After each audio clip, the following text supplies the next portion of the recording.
Hello दोस्तों, आज हम डिस्कस करेंगे मंकी पॉक्स डिजीज़ के बारे में। मंकी पॉक्स डिजीज़ क्या है, चलिए जानते हैं उसके बारे में। मंकी पॉक्स, इसके बारे में जानना क्यों है ये भी ज़रूरी है। इसके बारे में इसलिए जानना है क्योंकि WHO ने, वर्ल्ड हेल्थ ऑर्गेनाइजेशन ने इसे डिक्लेयर कर दिया एक पैंडेमिक, ऑलराइट, महामारी घोषित कर दिया गया है इसे। जैसे कि इसके पहले कोरोना थी या है, ठीक है। अब थोड़ा सा जान लेते हैं WHO के बारे में। इसकी स्थापना कब की गई थी, कितनी लैंग्वेजेस हैं, हेडक्वार्टर कहाँ है। तो ये 7 अप्रैल 1948 को इसकी स्थापना की गई थी। हेडक्वार्टर कहाँ है? जेनेवा। जेनेवा कहाँ है? स्विट्ज़रलैंड। कितनी लैंग्वेजेस हैं ऑफिशियल? तो 6 लैंग्वेजेस हैं इसमें, ओके। तो ये सारी बातें हो गई WHO के बारे में। अब जानते हैं हमारा मंकी पॉक्स के बारे में। मंकी पॉक्स क्या है? क्वेश्चन नंबर 1, कहाँ और कब इसे आइडेंटिफाई किया गया था, इसकी पहचान की गई थी, कहाँ कहाँ फैल चुका है, कारण क्या है, इसके संकेत व लक्षण क्या हैं, साइंस और सिम्टम्स क्या हैं, इसकी डायग्नोसिस कैसे होगी, इससे बचाव कैसे होगा, ठीक है, ओके। चलिए जानते हैं अपने सवाल नंबर 1 से। तो सबसे पहले ये जूनोटिक डिजीज़ है, मतलब जानवरों से इंसानों को होने वाली बीमारी, और उसके साथ ये एक वायरल डिजीज़ है, विषाणु जनित बीमारी है। ये एक वायरल डिजीज़ है, ना कि बैक्टीरियल डिजीज़। ये जीवाणु जनित बीमारी नहीं है, ये एक विषाणु जनित बीमारी है। सबसे पहले इस वायरस की खोज कहाँ की गई थी और कब की गई थी? बेसिकली इंसानों में इसकी खोज कब हुई थी? तो 1970 में डेमोक्रेटिक रिपब्लिक ऑफ कॉन्गो में, DRC में, जो अफ्रीका के मध्य में एक देश है, ठीक है, एक 9 महीने के बच्चे में इसकी खोज हुई थी। इसे पाया गया था। खोज क्या हुई थी? इसे पाया गया था। उसके बाद 1970 के बाद 11 भिन्न भिन्न अफ्रीकी देशों में इसे पाया गया, ठीक है, इंसानों में, ठीक। एक चीज़ और जान लेते हैं, स्मॉल पॉक्स या चेचक 1968 में कॉन्गो से मिट चुका था। मतलब 1968 में स्मॉल पॉक्स या चेचक का उन्मूलन हो चुका था कॉन्गो से, ठीक है। वर्ल्ड में कब हुआ था? दुनिया में वर्ल्ड में हुआ था 1980 में, 1980 में। और इंडिया में कब हुआ था? तो 1977 में, ठीक, ओके। तो बढ़ते हैं अब आगे, देखते हैं वो कौन कौन से 11 देश हैं जहाँ पर ये पाया गया है। अफ्रीकी देश है जहाँ पर ये पाया जाता है, इंडेमिक कंट्रीज़ हैं, ठीक है।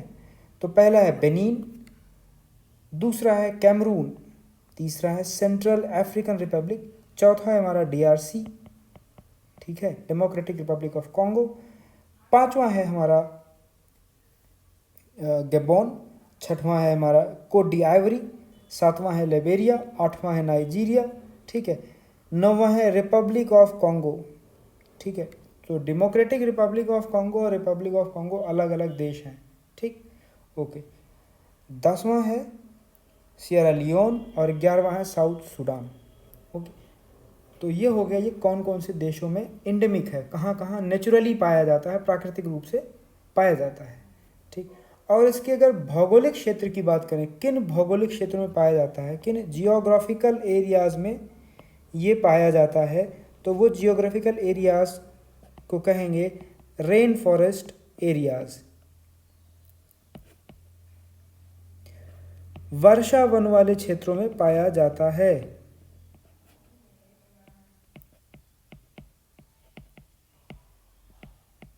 ओके। तो देखते हैं अब ये कहाँ कहाँ फैल चुका है, कहाँ, where has monkey pox spread to. तो सबसे पहले हम देखते हैं यहाँ पर, ये है हमारा नॉर्थ अमेरिका, ठीक, ये है यूरोप, ठीक है, ये है अफ्रीका, एशिया का ये पार्ट, गल्फ एरिया, ऑस्ट्रेलिया और साउथ अमेरिका, मतलब ये सभी महाद्वीपों में कॉन्टिनेंट्स में फैल चुका है। ठीक है, ओके। साउथ अमेरिका में ये सस्पेक्टेड है। ठीक, साउथ अमेरिका में ये सस्पेक्टेड है, वहाँ पर शंका है कि ये हो सकता है। ठीक है, जैसे ये पीले रंग का मतलब और ये हरे रंग का मतलब कि यहाँ पर ये प्राकृतिक रूप से पाया जाता है। ठीक, अन्य अन्य कलर्स का मतलब, अन्य रंगों का मतलब है कि वहाँ पर ऑलरेडी ये पहुँच चुका है। ठीक, तो चलिए आगे बढ़ते हैं। तो सबसे पहले इसका विस्फोट कहाँ हुआ, भारी मात्रा में सबसे पहले किस देश में लोग इससे पीड़ित हुए? तो 1996 और 97 में डेमोक्रेटिक रिपब्लिक ऑफ कॉन्गो में इसका विस्फोट हुआ था, आउटब्रेक हुआ था। उसके बाद 2017 से नाइजीरिया में विस्फोट हुआ है, जिसमें मृत्यु दर या फर्टेलिटी रेट 3% रही है। ठीक है, उसके बाद अफ्रीका के बाहर पहली बार इसकी कहाँ से रिपोर्ट मिली? अमेरिका से। कब? 2003 में। कैसे कोई इन्फेक्ट हुआ था आदमी वहाँ पर, इंसान कैसे वहाँ पर कोई ह्यूमन इन्फेक्ट हुआ था? तो एक प्रेरी डॉग, मतलब पेट होते हैं जो हमारे पालतू जानवर, उनके जरिए वो इन्फेक्शन इंसानों में आया था। कौन सा जानवर था? Prairie dogs. अब नाम से कंफ्यूज नहीं होना, ये कोई कुत्ते नहीं होते हैं। पहले मैं भी कंफ्यूज हो गया था, बाद में पता लगा ये तो चूहे होते हैं, ये वाले। ठीक है, और प्रेरी क्या है? प्रेरी नॉर्थ अमेरिका के घास के मैदानों को प्रेरी कहते हैं। ठीक, तो ये रहे प्रेरी डॉग्स। ठीक, अब इन प्रेरी डॉग्स को कैसे हुआ? इस उत्तरी अमेरिकी घास के मैदानों में रहने वाले चूहों को कैसे हो गई ये बीमारी? ठीक है, जबकि ये तो वहाँ पर पाई जाती है प्राकृतिक रूप से, अफ्रीका में। तो देखते हैं, ये प्रेरी डॉग्स को रखा गया था गैम्बियन पाउच्ड रैट और डॉरमाइस के साथ।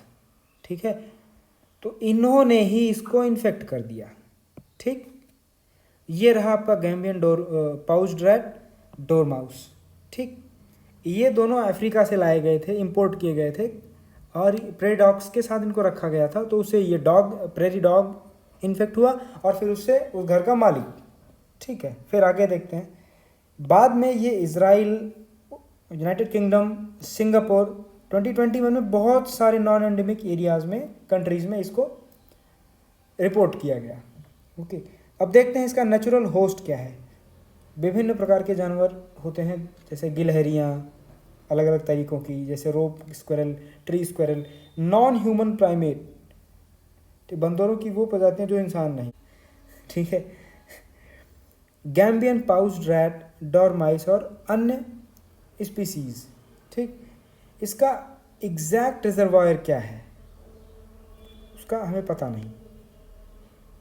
प्रकृति में इसका सर्कुलेशन, संचरण कैसे बना रहता है हमें पता नहीं। किसने कहा हमें पता नहीं? WHO ने। ठीक, हाँ, एक चीज़ और, जो भी हम डिस्कस कर रहे हैं ये सब WHO की ऑफिशियल वेबसाइट से लिया गया मटेरियल है। ठीक है, तो इसमें कोई डाउट नहीं है कि इसमें कुछ कंफ्यूजिंग है या फिर अनऑथेंटिक सोर्स है। तो सारा कुछ WHO की ऑफिशियल वेबसाइट से लिया गया है। फिर देखते हैं इसका जूनोटिक ट्रांसमिशन कैसे होता है, जानवरों से इंसानों में ये बीमारी कैसे आती है। किसी भी इन्फेक्टेड एनिमल के डायरेक्ट कांटेक्ट में, या अगर आप उसके ब्लड के या उसके बॉडी के अदर फ्लूइड से डायरेक्ट कांटेक्ट में आते हैं तो ये आपको हो जाएगी। या फिर आप किसी जानवर का, इन्फेक्टेड जानवर का इनएडिक्वेटली कुक्ड मीट खाते हैं। ठीक है, मतलब अपर्याप्त रूप से भुना हुआ या पका हुआ मांस खाते हैं, तब भी ये हो जाएगा।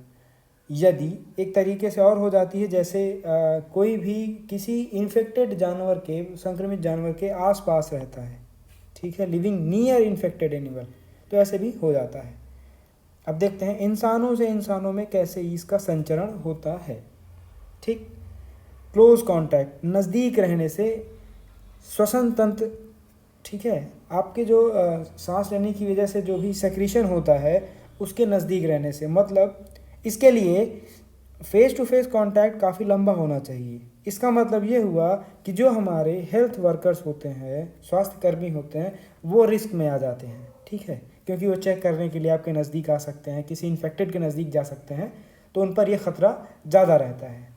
जो स्किन पर, आपकी चमड़ी पर, आपके शरीर पर जो भी लेशंस हो गए हैं, दाने धब्बे उभर आए हैं, किसी इन्फेक्टेड पर्सन को अगर आपने उसको छू लिया, या कोई भी कंटामिनेटेड या प्रदूषित सामान है उसको छू लिया,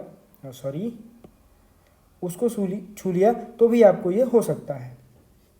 और भी आगे WHO कहता है कि माँ से बच्चे को, पेट में पल रहे बच्चे को भी हो सकता है। तो इससे कॉन्जेनाइटल मंकी पॉक्स की भी हो सकता है, ठीक है। कॉन्जेनाइटल मतलब जन्मजात। और WHO कहता है कि इसका सेक्सुअल ट्रांसमिशन अभी क्लियर है नहीं, उस पर और ज़्यादा स्टडी चाहिए, अध्ययन करना अभी और है उसके बारे में, ठीक। तो इसके संकेत और लक्षण क्या क्या हैं, इसका इंक्यूबेशन पीरियड कितना है, उद्भवन काल कितना है, मतलब आपके संक्रमित होने से लेकर के आप में जब इसके लक्षण उभर कर आते हैं उसके बीच का जो समय होता है, जो काल होता है, ठीक है, जो टाइम पीरियड होता है, उसे ही हम उद्भवन काल कहते हैं या इंक्यूबेशन पीरियड कहते हैं, जो सामान्यतया 6 से 13 दिन होता है, लेकिन वो 5 से 21 दिन भी हो सकता है। अब इसका जो संक्रमण होता है उसके 2 पीरियड्स होते हैं, 2 काल होते हैं, 2 समय अवधि होती है, ठीक है। पहला है आक्रमण काल, इन्वेजन पीरियड, जो 0 से 5 दिन, मतलब संक्रमण से 5 दिन के भीतर। तो इसमें क्या क्या हो सकता है, बुखार, तेज सिर दर्द, लिम्फेडेनोपैथी, ठीक है, मतलब आपके लिम्फ नोड्स में स्वेलिंग हो जाएगी। लिम्फ नोड्स क्या होता है अभी हम डिस्कस करेंगे जस्ट कुछ 1-2 मिनट के बाद। तो आगे आपका बैक पेन, पीठ में दर्द, माइलागिया मतलब मांसपेशियों में दर्द, इंटेंस एस्थेनिया मतलब ऊर्जा की कमी, लैक ऑफ एनर्जी, ठीक। अब जो ये लिम्फेडेनोपैथी होता है, ये इसका ही एक डिस्टिंक्टिव फीचर होता है, इसको अलग करता है किससे, चिकन पॉक्स, मीजल्स या स्मॉल पॉक्स यानी चेचक संबंधी बीमारियों से लिम्फेडेनोपैथी ही इसको अलग करता है। लिम्फेडेनोपैथी क्या होता है, अभी मैं जैसे कहा कि आपके लिम्फ नोड्स में स्वेलिंग हो जाए, तो लिम्फ नोड्स क्या होते हैं, ये देखते हैं फोटो हम बड़ा वाला, ठीक। तो इसमें क्या है, जैसे हमारे शरीर में रेस्पिरेटरी सिस्टम होता है, श्वसन तंत्र होता है, जैसे हमारे शरीर में डाइजेस्टिव सिस्टम होता है, पाचन तंत्र होता है, वैसे हमारे शरीर में लिम्फेटिक सिस्टम भी होता है, जिसे हिंदी में हम लसिका तंत्र भी कहते हैं, लसिका तंत्र। अब लसिका तंत्र में होता क्या है, ग्रंथियां होती हैं, नोड्स होती हैं, लसिका ग्रंथियां होती हैं, ठीक, जो मटर के दाने के आकार की ग्रंथियां होती हैं, जो पूरे शरीर में, ये देखिए आप, लिम्फेटिक, ये छोटे छोटे दाने, ये देखिए यहाँ पर, ठीक है, और भी शरीर में बहुत जगह पे हैं, ठीक। तो ये इनमें स्वेलिंग हो जाती है, इनमें सूजन आ जाती है, ठीक है, तो ये भी एक फीचर होता है। तो ये हो गया आपका लिम्फेटिक सिस्टम। अब लिम्फेटिक सिस्टम हमारी बॉडी में करता क्या है, हमारी बॉडी में लिम्फेटिक सिस्टम इन्फेक्शन मतलब संक्रमण, किसी भी प्रकार के संक्रमण और कैंसर, इनसे सुरक्षा प्रदान करने का काम करता है हमारा लिम्फेटिक सिस्टम हमारी बॉडी में, ठीक। जब लिम्फेटिक नोड्स में स्वेलिंग हो जाती है तो उसे हम लिम्फेडेनोपैथी कहते हैं, ठीक है। लसिका ग्रंथियों में जो स्वेलिंग होती है उसे लिम्फेडेनोपैथी कहते हैं। आगे देखते हैं, ये हमारी स्किन पर कब आता है, त्वचा पर कब आता है, बुखार के 1 से 3 दिन के बाद, ठीक। उसमें रैशेस हो सकते हैं, ये देखिए ऐसे, ठीक है। जो मोर कंसनट्रेटेड होते हैं, ज़्यादातर कहाँ पर होते हैं, आपके फेस पर या एक्सट्रीमिटीज़ में, जैसे हाथ, पंजे, पैर के पंजे, ठीक है, पैर में, ठीक, जैसे यहाँ पर देखिए ये ऐसा नहीं है कि ये यहीं पर होता है, आपके पूरे शरीर में भी हो सकता है। और जो ये आपका गोल गोल है, यहाँ पे जो रैशेस हुए हैं, दाने हुए हैं, ये पीले पदार्थ से भरे हुए होते हैं, जिनको आप अगर छू लेंगे तो आप भी इन्फेक्ट हो जाएंगे, ठीक है, तो इनसे दूर रहना है।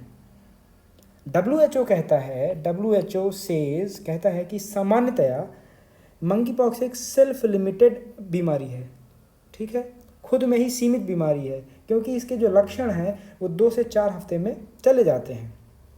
लेकिन सीवियर कंडीशंस में जब हमारा रोग प्रतिरोधक क्षमता कम होती है, उस स्थिति में ये बुरा भी हो सकता है, वर्स भी हो सकता है, ठीक। अब इसकी क्लिनिकल डायग्नोसिस की बात करते हैं, तो रैश इलनेस के लिए इसका चेकअप होता है, जैसे चेचक का चेकअप होगा, मीजल्स का होगा, स्मॉल पॉक्स का होगा, तो जो चेचक के लक्षण हैं इसमें होते ही हैं, और लिम्फेडेनोपैथी के लिए अलग से जांच होगी, ठीक है। इसके लैब टेस्ट में PCR भी हो सकता है क्योंकि पीसीआर ज़्यादा सेंसिटिव होता है और ज़्यादा एक्यूरेट होता है। अब बात रही वैक्सीनेशन की, तो WHO कहता है कि स्मॉल पॉक्स की जो वैक्सीन है वो मंकी पॉक्स से लड़ने में 85% तक कारगर है, प्रभावी है। और WHO ये भी कहता है कि किसी भी तरीके के मास वैक्सीनेशन की ज़रूरत नहीं है, जैसा कि कोविड-19 में हो रहा है। ठीक, अब इससे बचाव कैसे करें? लोगों में जानकारी बढ़ाएं, raising awareness of people, educating people, लोगों को शिक्षा प्रदान करें। किसके लिए? कैसी शिक्षा? कि इस बीमारी से बचना कैसे है, इस संक्रमण से कैसे बचना है। ठीक, अब आगे देखते हैं कि मंकी पॉक्स स्मॉल पॉक्स यानी चेचक से जुड़ा कैसे है, संबद्ध कैसे है। ठीक है, अब स्मॉल पॉक्स के बारे में देखते हैं कुछ बातें। जैसे स्मॉल पॉक्स वायरोला वायरस का एजेंट होता है। ठीक है, अब देखते हैं स्मॉल पॉक्स आसानी से फैलता है। ठीक, बहुत ज़्यादा इसमें मृत्यु दर होती है 30%। जैसे हमने देखा था नाइजीरिया में मात्र 3% थी मंकी पॉक्स की मृत्यु दर। ठीक है, स्मॉल पॉक्स का जो सबसे आखिरी केस आया था, मामला आया था, जो प्राकृतिक रूप से किसी में हुआ था, संक्रमित हुआ था, फैला था, वो 1977 में आया था। उसके बाद से प्राकृतिक रूप से चेचक किसी को नहीं हुआ, ऐसा WHO कहता है।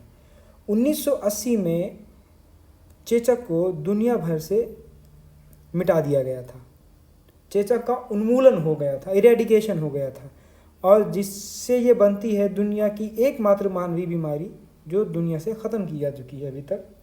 ठीक, आगे देखते हैं। अब ये जो स्मॉल पॉक्स का जो वायरस होता है, विषाणु होता है, वो वायरोला वायरस का एजेंट होता है, ग्रुप का होता है, VARV ग्रुप का होता है। अब ये VARV किस जेनस का होता है, किस फैमिली का होता है, वो देखते हैं। तो ये ऑर्थोपोवायरस जीनस का वायरस होता है, और मंकी पॉक्स का जो वायरस होता है वो भी इसी जीनस का होता है, और ये DNA वायरस होते हैं।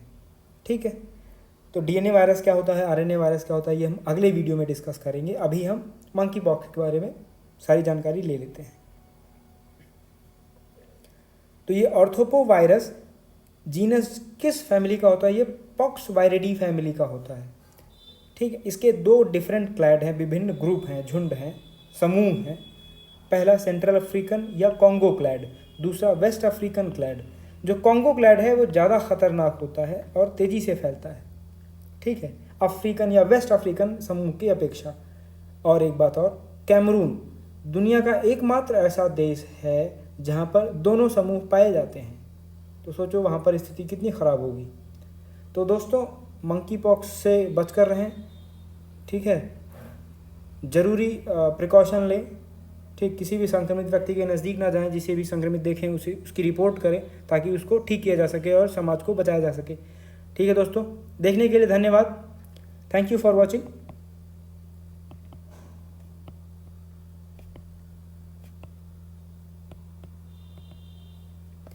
अगले वीडियो में मिलेंगे DNA virus versus RNA virus को लेकर। तब तक के लिए जय हिंद।